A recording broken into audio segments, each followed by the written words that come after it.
pricing at their club, and we understand why. They've wrote a letter of complaint in.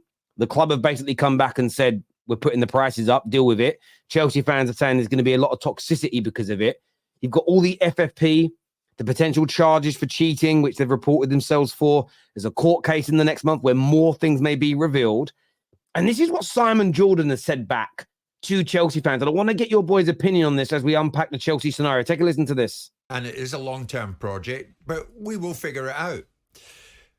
But it seems that Todd and Bedadig Bally better figure it out sooner than later, because the Chelsea Supporters Trust say in this message to the owners, unless the situation improves, this seems likely to manifest itself in more targeted chanting, especially at televised games, and quite possibly more organised, overt and impactful forms of protest by some sections of the fan base. Before I come to you, and judging by what I'm hearing from you, I get a rough idea of what you think of this.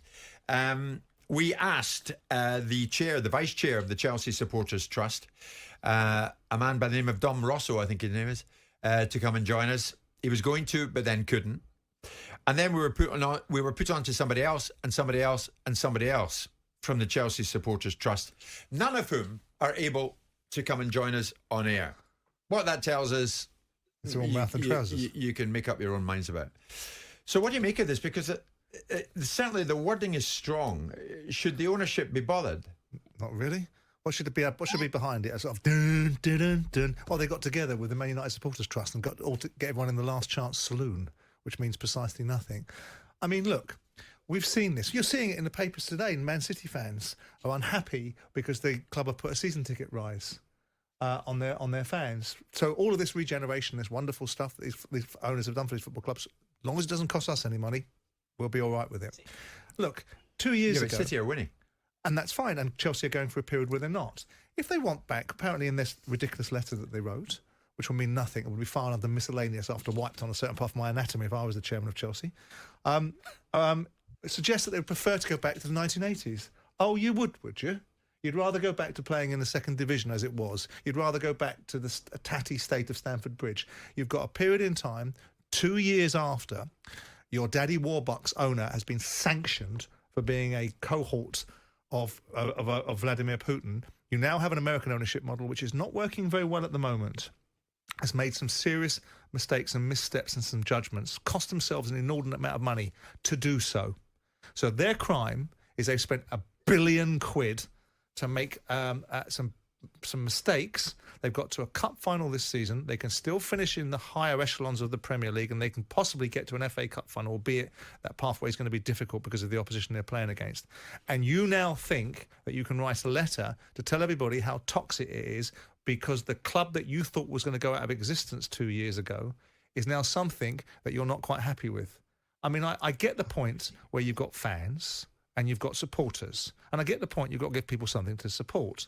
But the idea that you can write letters like this is the kind of thinking which has now propelled us into some sort of political decision around a fan-led review that says that we need independent regulation to strangle the bloody game that's been so successful, with a few isolated exceptions. I think it's ridiculous. I think you've got to get the balance right. Everybody that owns a football club respects the fans. They understand the fans that want to see their team winning, and they understand to some extent that it's their job to acknowledge their responsibility. I mean, he was a club owner, Simon Jordan. He doesn't sound like he respects fans too much to me. But Simon, my train of thinking in this is, if this is an ex-owner who thinks like this, if this is, and a lot of football fans think this is their owners feel, if this is how Chelsea's owners feel, even 10%, 20%, 50%,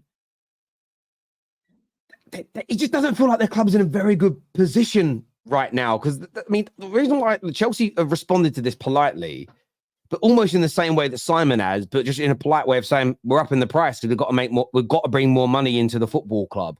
So Chelsea fans are unhappy with that element of the club. You've got the FFP situations. They're being slammed for asking for better treatment. What do you boys make of all of this? Because the Chelsea situation and scenario right now feels an absolute mess. Poch out.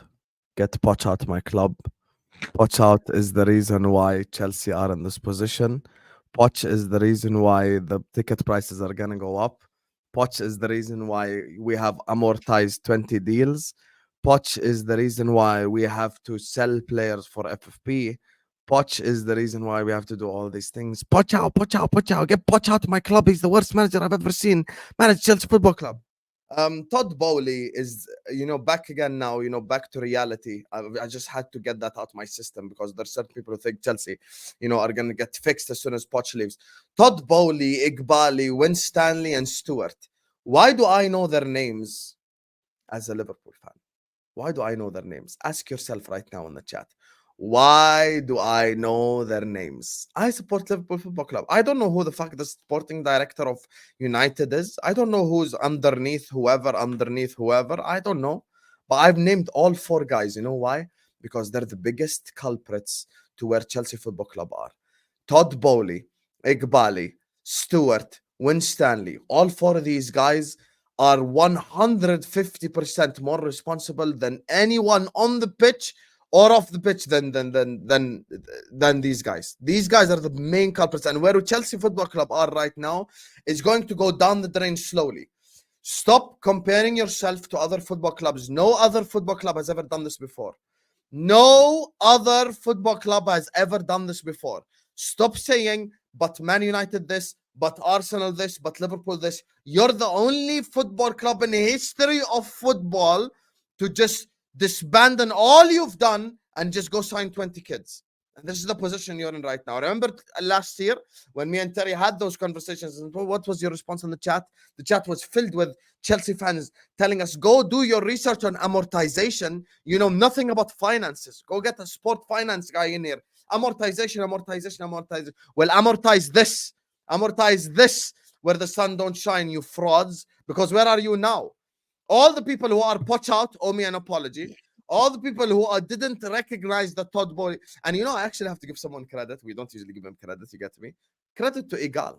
Because Igal was actually the first person to call out the Todd Bowley thing. The first person to say Todd Bowley is a crook. Todd Bowley is the worst owner in the English Premier League today because he has fully changed the ethos and what Chelsea Football Club is about. Chelsea Football Club, rest in peace. Because Chelsea Football Club, 10 years ago, 15 years ago, under a serious owner, amortize this, exactly. 15 years ago, under a serious owner, Chelsea Football Club would have sacked all the managers and kept winning and winning and winning and winning, and that's what they've done. They have went and they changed the whole concept of Chelsea and they signed so many kids.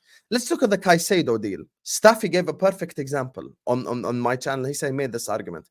Caicedo is worth 150 million to Liverpool because he's the final piece to winning a Premier League. Just like Declan Rice is worth 105 million to Arsenal because he's the final piece in winning the Premier League in the club's opinion. If you're first starting a project and you're in phase 1, why go sign Moises Caicedo for 115 million? That 115 million could have easily been spent on 3-4 players. Easily. How do you sign all these players and sign zero experience whatsoever?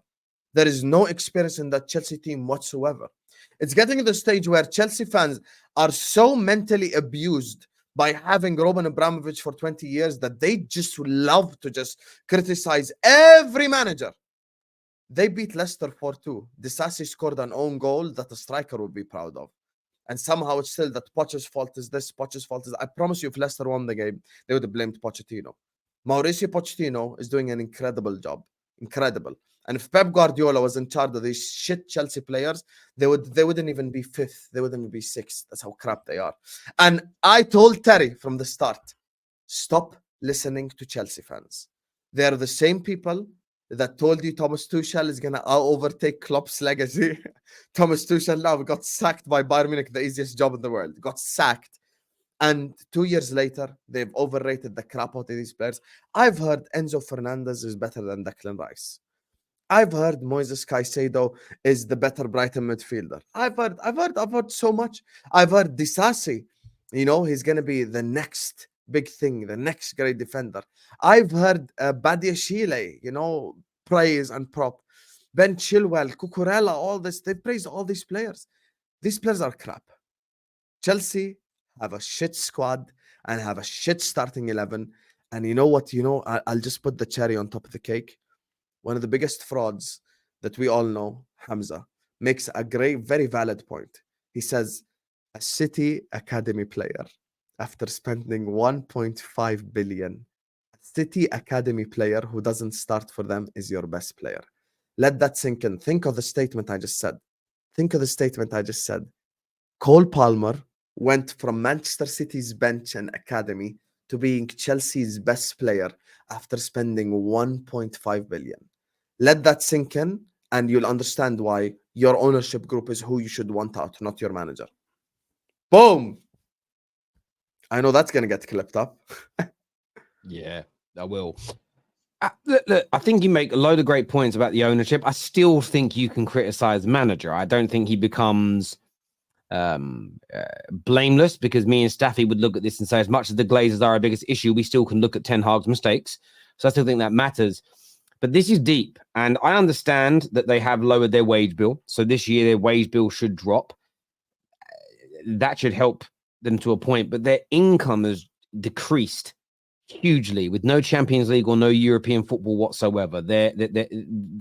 So whatever they're saving, they have not saved, in my opinion, 160, 170 million pound a year, which they're missing from the revenue of being in European football. There's no way they've whacked that off. They're not going to drop from 465 million pound in wages down to sort of 300 million in 1 year. I can't imagine that the drop's that big. They have to sell, they believe, and this is, people say it's waffle. There's an element of guessing in it. No one's going to deny that. But this is financial experts reading their actual financial accounts based on last year and this year and looking at the financial holes and saying it looks like they've got to raise 200 million pounds, Staffy, by the end of June. To avoid breaching this season. Now, we're not going to know if they've breached this season until around November, December time of 2024. But I'm being serious here when I say it. I cannot see a scenario where they get out of this. Their fans are talking about all these new sponsorship deals, and I've done a little bit of research into it. The new deals are worth a lot of money. But then when you compare them to the deals they're replacing, it isn't increasing the revenue by hundreds of millions. It's increasing it by tens of millions. They're not going to make Europe from this point whatsoever. They need to spend as well to improve this squad. So even if they don't spend anything, this squad needs experience, and experience costs money. So I don't see how they improve the experience in the team, lower the wage bill enough, and sell enough quality, and equally sell enough quality a player to raise 200 million without facing some type of sanction. You then put that into the backdrop of self-reporting previous misdemeanors and cheating. It could be a long time, even if they become a better football team, before Chelsea are in a position to accumulate enough points to become a Champions League side and a Premier League title contender again.